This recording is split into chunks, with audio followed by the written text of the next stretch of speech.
Hi everyone. The next step, I need to change the configuration of the network adapter at the virtual machine.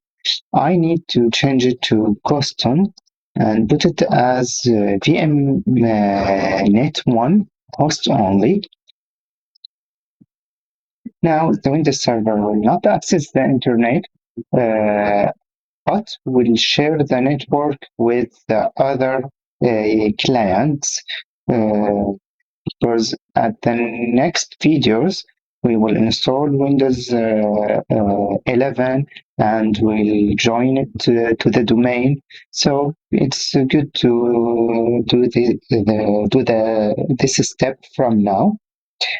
And I need to go to local server and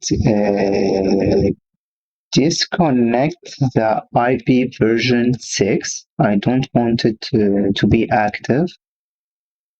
Let me check. Now it's deactivated, the IP version 6.